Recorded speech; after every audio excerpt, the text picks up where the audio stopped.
Welcome back to the podcast. I'm your captain, Zach, joined by my automated computer today.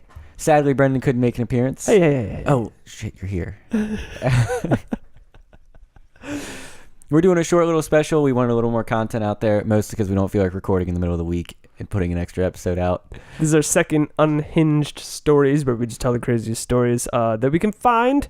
Most of them are within the last 2 weeks since our last episode, but some of them are a little older. Now, if you like fajitas, continue listening. Do enjoy.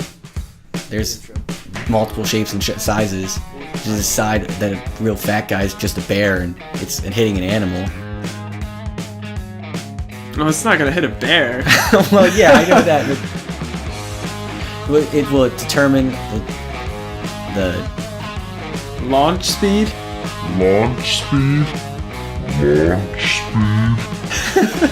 Stop! I'm trying to think. I'm trying to put my words together. You're rushing me. Am I helping? No, not at all. No one else can see my hands. Welcome to Launch Speed. So, I'll start. This one's a bit old. From April 2018. But Gilberto Escamilla, age 53, worked at the Darrell B. Hester Juvenile Detention Center in San Benito, Texas. From before December 2008, I couldn't get an exact figure, until August 2017. In December 2008, Gilberto began placing orders for fajitas using the county's money. He would take the fajita meat home and sell it for a profit. In August of 2017, a food service delivery driver called the detention center asking where to deliver the 800-pound package of fajitas. The employee who answered said that the detention center cafeteria didn't serve fajitas. But the delivery driver insisted that they had been delivering fajitas to the detention center for the last 9 years. A snitch needs to get stabbed right here, man. Snitches get stitches. So in April of 2018, Gilberto Escamilla pled guilty and was sentenced to 15 years in prison for stealing more than $1.2 million in fajitas. Did you say 15? 50. Okay, I thought you said 15. $1.2 million in fajitas. That's a lot of meat. That's a lot of meat. I'm wondering if he was getting 800 pounds every other week, because I could see how that could add up. Yeah, I mean, that would be equivalent to about $1.2 million. So initially I was thinking that like it was a new delivery driver and that's why he made that call. But apparently that the delivery driver knew that they had been delivering fajitas for the last 9 years. So it couldn't have been new. So I'm wondering what made him take that call. Like, was there something in the way of the loading dock, or was he just confused that I just want to day, know what the detention center was doing when this taco truck showed up every other week dropping off food, and they're like, where'd that probably go? mixed in with their other food deliveries. Probably. I mean, that's the only way I could think of, man. How else could you... Well, it's still 800 pounds. I mean, how do you get away with this for 9 years? I mean, that's crazy. What I want to know is who the hell he was feeding. I guess he was just selling it to restaurants? Oh, that's a good question. I don't know. Is there a black... I didn't know there's a black market for fajita meat. He's probably selling it dirt cheap. Yeah, I mean, it's free to him. Yeah. I'm not going to lose any money I bet besides the $1.2 million in fines. I bet he didn't even make $1.2 million off of it. Because that's what they valued it at. Yeah. And I doubt he could sell it for that price. You're right, yeah. Because otherwise they would just... Well, actually, he'd still be selling it at wholesale value, which is cheaper than most people can get it anyways. Yeah. I bet there's just some Mexican restaurants that just closed down. Like, we don't serve fajitas anymore. We kind of ran out of meat. What a nut job. Another quick one. This one is recent. February 29th of this year. Filipino customs officials found 4 abandoned suitcases in the Ninoy Aquino International Airport near Manila, which is in the Philippines. They were left by a Filipino passenger returning from Hong Kong. Upon opening the suitcases, the customs officials found more than 1,500 exotic turtles and tortoises. And I guess a lot of them were wrapped in duct tape, and other ones he just shoved into a suitcase with his clothes. Dude, these poor turtles. That would be... I guess they're not going to get away very quickly. I guess not. I'm wondering why he wrapped them in duct tape. Probably to keep their legs from moving. It's the only thing I can think of. Seal them in their shell. I don't know. They I'm also definitely- wondering if somehow that 1,500 number is wrong because I mean that's what the article said, but like That's a lot of space. that's a lot of turtles. That's a lot of turtles. Yeah, I mean, how big are these suitcases? I Are mean, they even body the size? biggest size, like I can't imagine fitting 1,500 turtles unless I guess there's like the real tiny ones, like the little painted turtles or whatever. They had to. They be weren't chunk- all that small. I saw pictures. They were not all that small. I want to know how he. So he left Hong Kong, and arrived in the Philippines. I think it was before he got through customs. He abandoned them. But he still got it on a plane to start with, Yep. and he had to check them because there's no way you'd carry that on. No. Yep. He checked them. Does this case feel like it's moving? I guess they just didn't scan those cases in the Hong Kong airport. They had to, man. I could have sworn they all like it's just protocol now. They just go through X-rays. Someone was sleeping on the job. Did you see those 4 suitcases go through? Yeah, they're good. I hope someone got fired for this as well in the Hong Kong airport. Yep. That's a massive slip up. Also, I'm pretty sure he left the tags on the suitcases, which is how they tracked them to him so easily. Yeah. Yeah, actually, I don't know. Yeah, You gotta check. he must have. You got to check them. Yeah, he could have cut the tags off at least, He probably never got it back. He probably realized he was busted before he went to claim them and just left. Oh, maybe that's what it was. He was like, this wasn't a good idea. I'm out. It's kind of like people who crash their car and then run away from the scene. Like, congrats. Yeah, They know it's you. right. Unless you claim it was stolen. Which I hear is a defense. Yeah. Not a good one. No. Rarely works. Unless it was actually stolen. But it usually doesn't happen like your car's stolen then crashed. You report it's stolen and then it crashes like a couple days later or something. Right. Or it's found abandoned Yeah. in like the next state over. All right. I got a story for you. This one will make you feel bad for this person. I honestly believe it. Good Samaritan returns lost lottery ticket. The man who bought it wins the jackpot. The money was $273 million.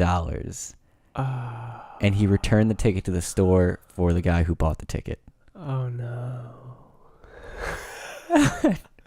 But this is what irritates me.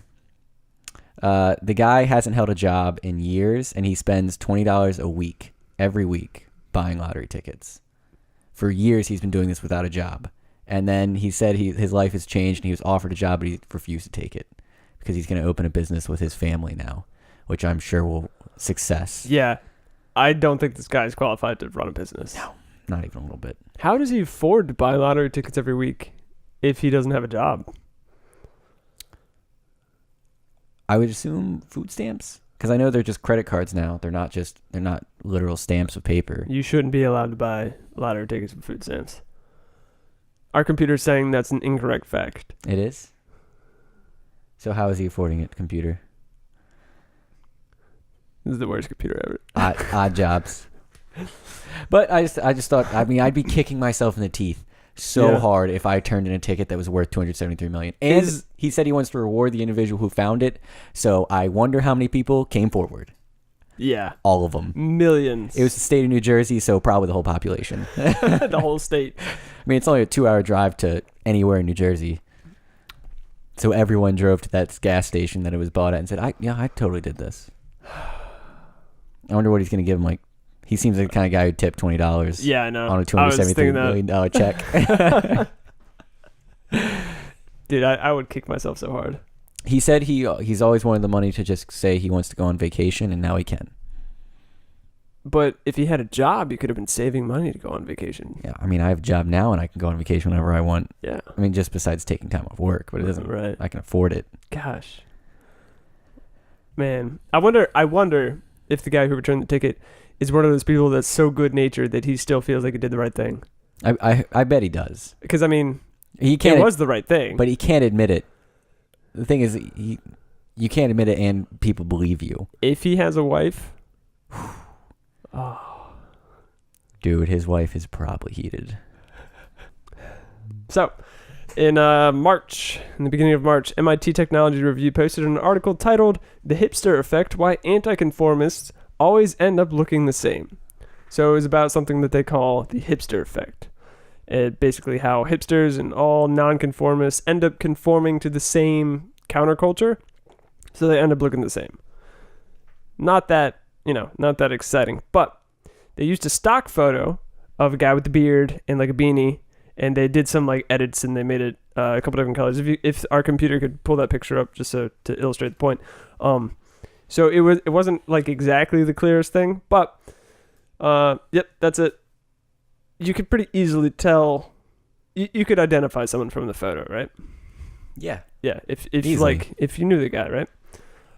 So an unidentified man who wished to not be named saw the image and sent an email threatening legal action to the paper for using his picture without permission and implying that he himself was a hipster. In his email, he said, quote, "Your lack of basic journalistic ethics in both the manner in which you, quote, reported this uncredited nonsense and the slanderous, unnecessary use of my picture without permission demands a response, and I am, of course, pursuing legal action." So he accused the journal of slander. What an obnoxious way to write that sentence. I know. There are way too many commas in there. The editor-in-chief fought back, saying that calling someone a hipster isn't slander no matter how much they hate it. But he sent some emails internally, and they decided that they had the legal use to use it. And they contacted the provider of the stock image, and the stock image emailed them back and said the guy threatening legal action wasn't the guy in the picture. The guy confused himself. Therefore proving the point of the article that all hipsters look the same. What a wank. Golden irony. Oh, dude. I mean, hipsters all look the freaking same. They look dirty. I mean, but you should be able to recognize yourself in a picture. I would hope so. Maybe he So found his that is- doppelganger, you know? That could be... Unlikely. I doubt it. I bet he looks nothing like that photo. Yeah, and I'm sure it's like, I don't own that shirt. I don't own that beanie and I don't have a beard. I could never grow a beard. Man, what an idiot. I wonder if he looked at the far left picture, the far left kind of like shadow picture of that, and decided that's the one that looked But like him. you could still identify someone from that. I'm saying we can because we're regular human beings. But This guy.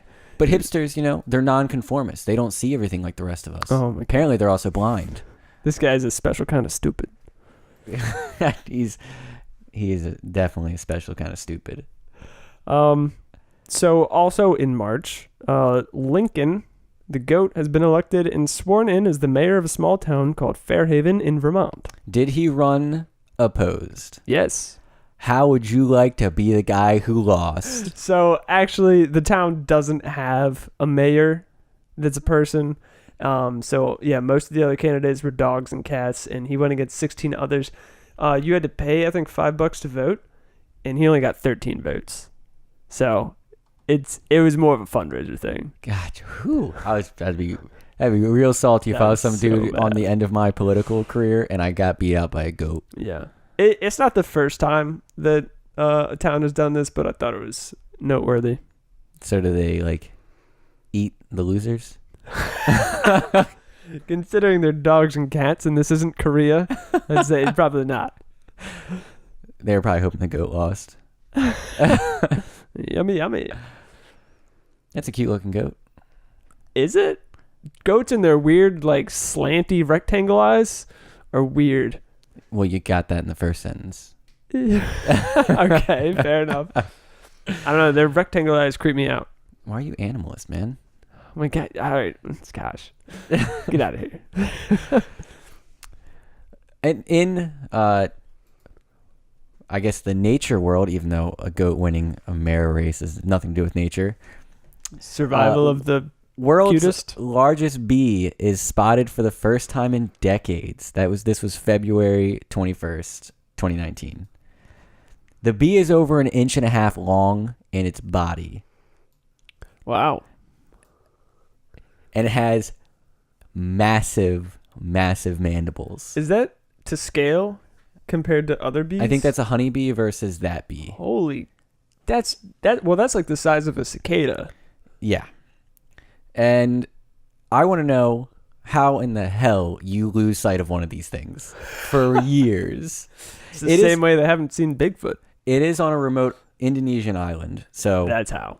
But it's also apparently it's normal to lose sight because it was discovered in 1850, and they've only had a couple records of seeing it. Because it killed people? Probably. It probably gets irritated by bright lights, so the first time the camera flash went off, the guy died. He was like, ooh, I don't have to get that close to this bug, and then it shot him. Dude, that's like something out of a horror movie. It's a pit bull of a bee. I mean, I'm glad that it's not actually that big. Well, that would be terrifying. Because I mean, that's a medium-sized bird. But when the stinger can go through your skull, yeah. I just thought it was funny that the largest bee is hard to find. Yeah. It just seemed ironic to me. I agree. So how do you feel about Christmas music? I love Christmas music between the dates of December 1st and December 29th. Really, after Christmas, you're okay with it? Yeah, it's you're still in the mood, because you're still giving gifts here and there. Okay, yeah. But once it starts getting closer to New Year's, it's time to kick it. Okay, yeah. So I kind of agree, except I don't really like Christmas music that much to begin with. You liked Day to Remember's album. Yeah, I did, but I'm talking traditional Christmas music. So Clayton Lucas, 25, took an Uber from his halfway house to what was listed in the article as a treatment class, but I think it was probably an anger management class based on the following story. His Uber driver refused to stop singing Christmas songs, at which point Lucas choked the driver until he nearly passed out. Dude, you love these stories of overreactions to simple things. Police had to use force to subdue him, and he's being charged with aggravated assault. Did he also burn his house down? I don't know. But I mean, okay, I kind of get it a little bit because, I don't like Christmas music, especially out of season. I mean, this is March. This is like 3 months after Christmas. No, the guy could have deserved it then. But why would you choke the person driving you? Like, no matter how much they're pissing you off. I mean, why would you do that? What is the best case scenario there? Of choking somebody while driving. I mean, I guess he was obviously in a fit of rage and clearly has anger issues. I'm asking what was your question about? Like, in the scenario of choking your driver? Okay, let's say you're really, really, really mad. Okay. And at the person that's driving. I'm really, really mad at the person that's driving. Okay. And you decide to choke them out. What is the best possible thing that could happen? They stop singing Christmas music. That's the best possible scenario. I bet he stopped singing Christmas music. But there's so much potential for that to go even more horribly wrong than it already had been. I mean, Uber drivers are already terrible drivers. Yeah. You're right. Living in a city, you truly hate the Lyft, Uber. There's another one, I believe. Can't remember off the top of my head. But they just stop in random places. So you'll be driving on a 3-lane highway, and they will stop by the sidewalk because they're picking someone up. They'll just slam on their brakes and stop. Oh. That's how one of our friends got in an accident. He rear-ended an Uber. Because they were stopping in the middle of a road? Yep, middle of a highway. Wow, that's irritating. Yep. Shouldn't be allowed to do that. No, I don't. I mean, the rear end always goes to the person who hit you, which is, I think, in some cases, not your fault. Yeah. Yeah, more or less. Because they already have a head start in slowing down than you do. Right. And if their brakes are better than yours. Yep. That's like I know someone who got hit by she hit a dump truck because the dump truck slammed on its brakes. But I don't care what car you're driving, if it has disc brakes and not drum brakes, you can slow down faster than a dump truck. Yeah. For sure. Yeah. Even if you had drum brakes, you should still be able to stop faster than a... I mean, unless you're literally 5 feet behind it or you're not paying attention. Yeah. But regardless, Mark Anthony Jones, age 46, living in Indiana, was taking a morning walk whilst carrying a 9mm handgun in his waistband. As he began to slip, he reached to adjust I it. didn't even have to read it to know what happened. As soon as I read in the waistband, I knew someone was shooting the dick off. Discharging a bullet that entered just above his gentleman's sausage and exited the scrotum. What makes this worse or better?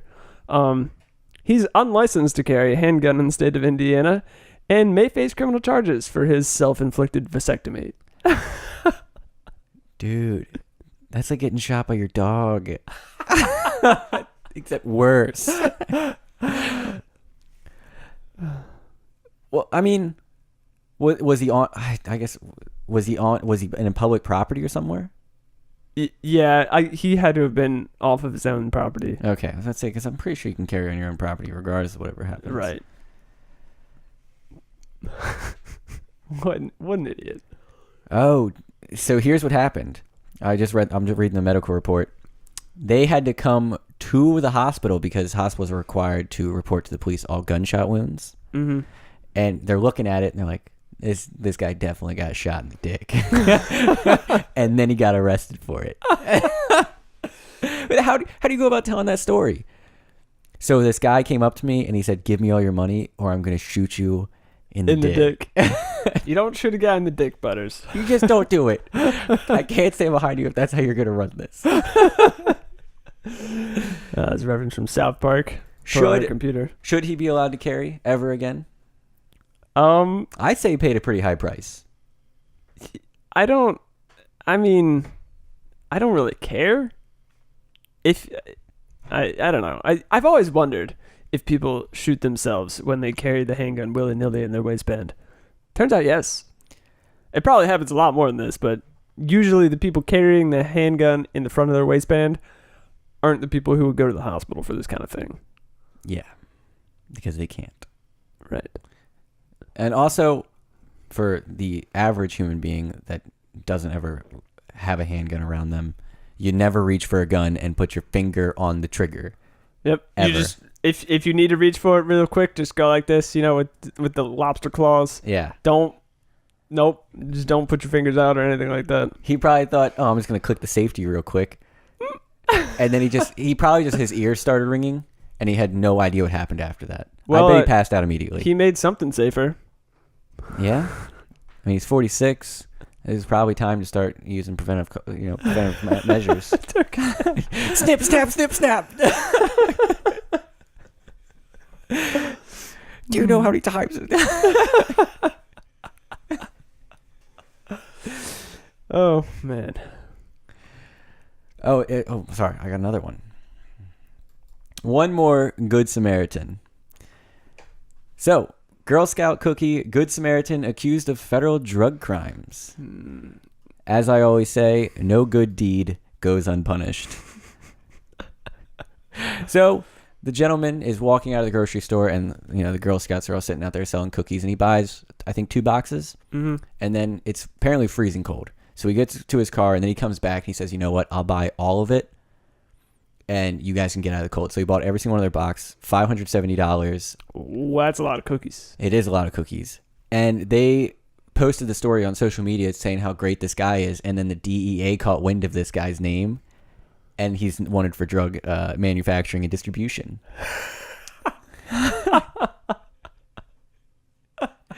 But the part that irritates me, the only part that irritates me is the fact that the troop made a public statement that said none of them were hurt or in any danger at that moment. Like, that was unneeded. Like, he was doing a good deed. Yeah, right. I know he's a criminal, but still, like, he was doing something for your benefit. Right. He obviously had no intentions of hurting you to start with. Just buying your cookies, man. Dude, that would blow. Like, man, I feel really good about this, and then... bang, bang, FBI, open up. We got him. We got him. Ladies and gentlemen, we got him. No good deed goes unpunished. You're not wrong. So, you've done some sports bets before, right? That I have. It's not exactly a good feeling when you have to pay the person, right?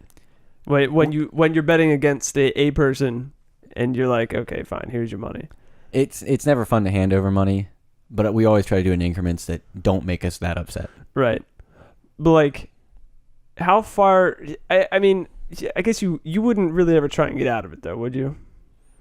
No, because so the thing is, if one of us get in deep, and by deep I mean $50 to one of each other, we make them pay before it goes any farther. Right. So Robert Brandel was part of a Super Bowl betting pool. He entered some fake names into his pool. That was $50,000. It was the pool. Trying to make the most of it, trying to take most of it. He, I guess, did some terrible bets and ended up a lot short. He really, really didn't want to pay. So he did what any reasonable man would do and faked his own abduction. He was found near Buffalo, which was quite a bit away from where he lives. He was found tied up in his pickup truck, where he claimed that two men robbed him of $16,000 and drove him around for 2 days. Police didn't believe him. Was his name Jesse Smollett? He's being charged with fraud and falsely reporting an incident. I'd hope so. I mean, That's like a high school girl move to get out of like getting grounded. Like, I've been stolen. they took me and drove me around. I mean, I was abducted at a young age. You and David stole me for Warp Tour. Willingly. I mean, it was still an abduction. You guys drove by. Willingly. You never stopped the car. You Slow made me down. run and jump into it. It's more for dramatic effect than anything else. Yeah. Who are we trying to avoid? Because my parents were gone. They told me I couldn't go. I think it was just for dramatic effect. Okay. You're an asshole then. You're welcome. I could have gone under the wheel of that. We could only be so lucky. I know. Would you... What's the point where you're abducting yourself? What point of money are you abducting yourself to get out? I would never let it get that far. That's not the question. Don't avoid. 50 grand. 50? Yeah. I think I'd start doing it about 10. I think I'm with this guy. I think I'd easily... I want to know how he tied himself up. That's what I was wondering too. He must have had somebody help him. So the way you should do it is like tie your hands behind your back and then tie them to your feet if you can manage it. And then like that bow tie. Oh yeah. Because that looks like, some legitimately tied you up then. How do you tie your hands behind your back without your hands though? You're a master. Your name is... Who's the guy who died from getting punched? Houdini? Yes. Was Is that it? Houdini? I don't know. I don't know what you're talking about. There was a magician. He fell in hard times and he told people that they could punch him for a certain amount of times, and one of them broke his liver. Broke his liver. They broke one of his organs and he died of sepsis. Wow. That's pretty rough. Yeah, and it was definitely it was the escape artist, I think. Sounds like Houdini. No, it's Houdini. Unless it was Chris Angel? I think we should start doing sports bets with pride on the line, What do you mean? which will lead into this next story.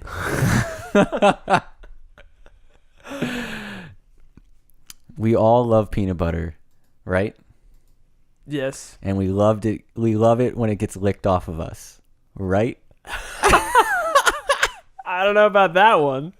So, man entered fantasy football with a couple friends, and I forget what the amount of money he lost was, but they offered him an out, which was he had to cover himself head to toe in peanut butter and go to the public dog park. And that's what he chose to do. The dogs loved him, but the owners were kind of perturbed. I'd be a little disturbed. I'm not sure. I think I don't know what the amount of money is. If our computer would scroll up, I believe there's an amount there. Wow. 250 So bucks? it's That's it? it's- 250 bucks? $250. I would rather pay $250 than that. That's what I'm not a big fan of dogs licking me to start with, and I'm a real big fan of not having peanut butter on me and then getting it licked off. I've got a thing against food on bodies as it is. Oh, man. I wouldn't let my dog do that. I wonder if these are his friend's dogs in this picture. I hope so. I don't think it is, man. Oh my God. This makes it so much worse. Fido, what are you doing? What? Don't lick the man. I hope he just stood there in like that like awestruck face that seemed like he was enjoying it just to creep everyone out.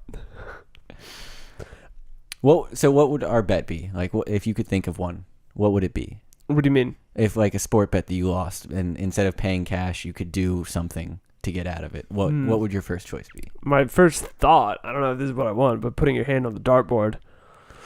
Dude, that's just mean. How hard are you throwing the dart? Underhand. All right, I could see it. It's really hard to hit anything with that. I don't know. I don't bet. I'm not a betting man. I don't really think about these things. Do you have a thing? Oh, I do. Okay. You would have to walk down the middle of the road with girls' panties on. And that's it. Until an officer told you to stop. That could be a really long time. If you do it publicly enough, it shouldn't be long at all. If you do it in the right place, it's real fast.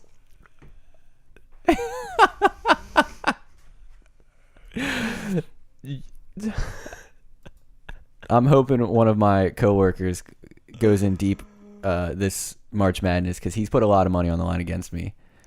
That's right. You guys are doing that weird ultra money betting thing. Yeah. God willing, he comes out like $200 short on me, and I'll give that man an option. 40 years old, having to do something like that. Oh, God. So, I think you saw this story. A 43-year-old living in New South Wales, Australia, was driving home on the 13th, which was this past Wednesday.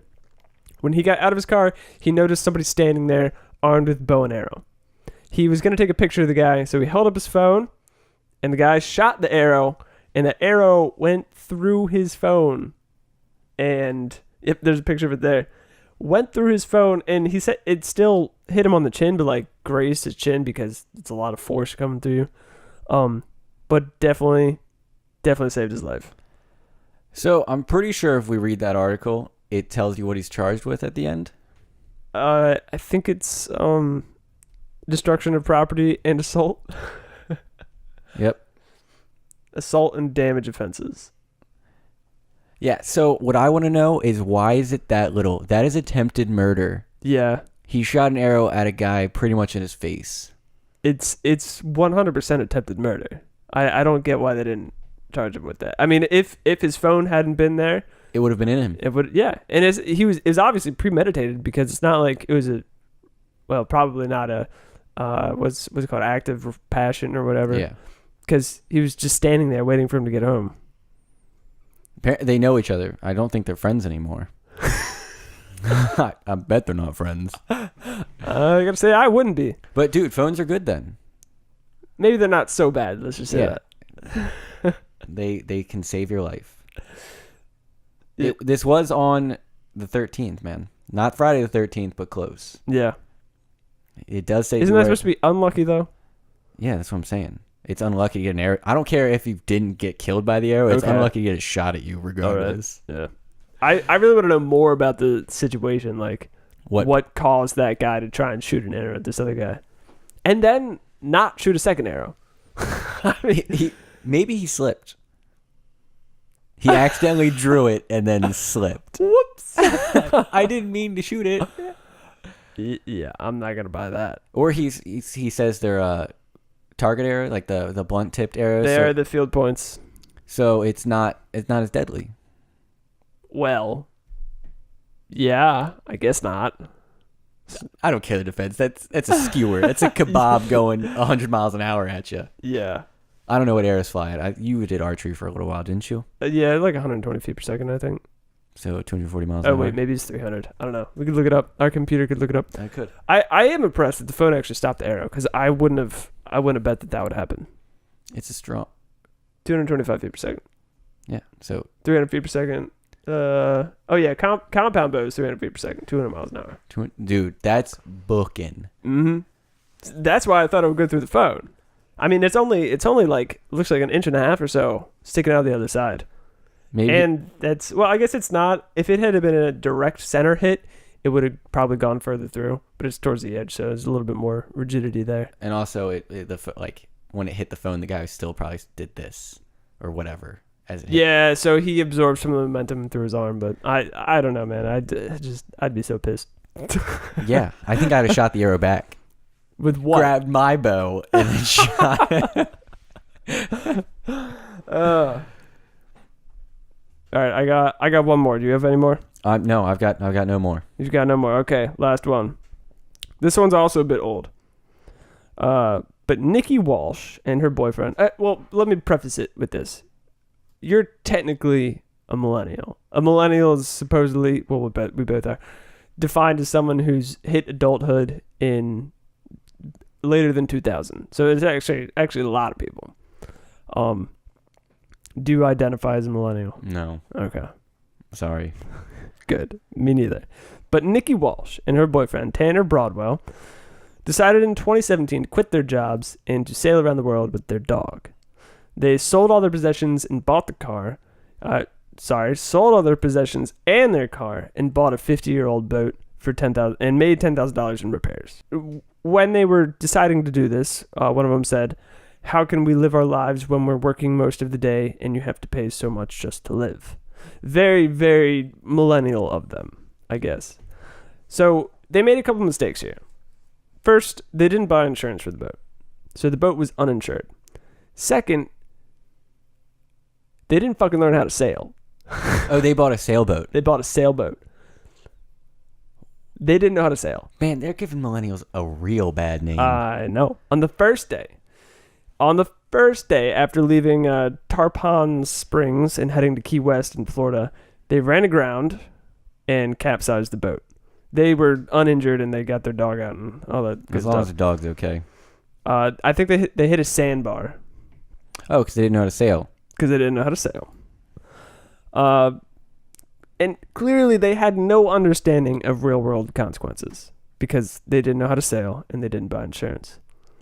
But since they believed they were entitled to this journey, they asked the internet to give them $10,000 to salvage the wreck and buy a new boat. So, when they requested that, they still didn't know how to sail and didn't say that they were going to buy insurance for the new boat. So even though they didn't fix either of their mistakes from the first trip, they were still asking the internet for $10,000. So obviously... The internet didn't give it to them, right. Obviously. Yeah. They raised $17,000. I want to shoot myself. For being morons. They got almost 20 grand. Dude, they've got dreams. You can't crap on someone's dreams unless they're this fucking dumb. They're so stupid. I mean, it so you know why me. I don't have a sailboat? Because it doesn't have an engine. Well, yes. And you know how I feel about that. Yeah. If it's not powered by an engine, you don't want to deal with it. Unless it's snowboarding, which is powered by gravity. Yeah. I mean, sailing's powered by wind, so I might be able to handle it. It is a little more work than I'd like. You know the reason I don't have a sailboat? The main reason, though? Because I don't know how to sail. You know how much I know about a sailboat? I know it is a sail and it's got a boat under it. That's about all my knowledge. And there's a wheel most of the time, I believe. Sometimes. I know there's the smaller sail ships like the speed sails that... Is that what they're called? Smaller sail ships, the speed sails. I don't... Sailboats. They're not sail ships. Sailboats, yeah. Lasers and sunfish and the like. They have rudders. Yeah. That are like... instead of... I'm glad everyone could see your hands in that moment. Hey, we're on YouTube now. Oh, right. Right, this is... So I wonder, what do you think is the stupidest thing that you could do to get the internet to give you 20 grand? Because I feel like there's not very many things that you can do that are this stupid and people still want to pay for it. So I don't know how to golf, and I've always wanted to learn how to golf, and it's my dream to be a professional golfer. If they would give me $100,000 to learn how to play golf and compete, I bet they'd give it to me because I have dreams and hopes. I'm also start a GoFundMe. I think I should, man. What would your GoFundMe be for? It would probably be for owning a Lamborghini because I've always wanted to own one, and I think that I deserve one. And therefore, you should give me money. Also, I don't know why I picked Lambo. That's probably the least, the hypercar that I want the least. Yeah. But, you know, you have low goals and low hopes and low expectations for yourself, as you should. Thanks, man. Appreciate it. You're welcome. I think that's all of our stories. That's all I've got today. Okay. Some good ones, though. They were. I just can't believe that they actually got the money. I mean, it's $17,000. I mean, the most amazing part of this one was the 800-pound deliveries of fajita meat. I'm still blown away. Nobody noticed for 9 years. So he got it every other week, apparently. I don't know exactly the details on that. So let's just say he gets it every other week. Cause I think that seems reasonable. It might have been every week. Typically, you get food deliveries on Mondays. Wow, that's a pretty good fact. Obscure but good. Yep. Fish is on Tuesday. Oh, okay. I take it you've served time in a detention center to know this. I just mean restaurants, but sure. Oh, you have. Would you like to share your time about it? How'd you get there? We'll see. I was selling fajitas on the side. It all started with fajitas. Yeah. So that's it. I guess we'll wrap up. You got anything else to say? No, I'm all right. Covered for the day. Well, thanks for listening. If you enjoyed the episode, don't forget to subscribe, and please consider leaving us a review on your podcast app or on our Facebook page. It's got to be a nice one, though. We don't take criticism very well. Every time you give us a bad criticism, we're going to show Drifter, and he's going to be upset. You can follow us on Instagram at LaunchSpeed and take a second to like and share our Facebook page. We're also on YouTube. If you prefer to watch things on YouTube, check out our YouTube channel. If you have any tips, suggestions, feedback, things you would like to hear us discuss on the podcast, or dating tips for Zach, please don't hesitate to send us an email at launchspeedpodcast@gmail.com or reach out to us through any of our numerous social media channels. Tip numero 0. Don't. We also have a Teespring. If you want to support us and get some awesome merch, head on over to our Teespring page and get some bear gear because everybody likes bears. All these links. Bears beats. Battlestar Galactica. You're right. All these links will be in the description. And thanks again for listening.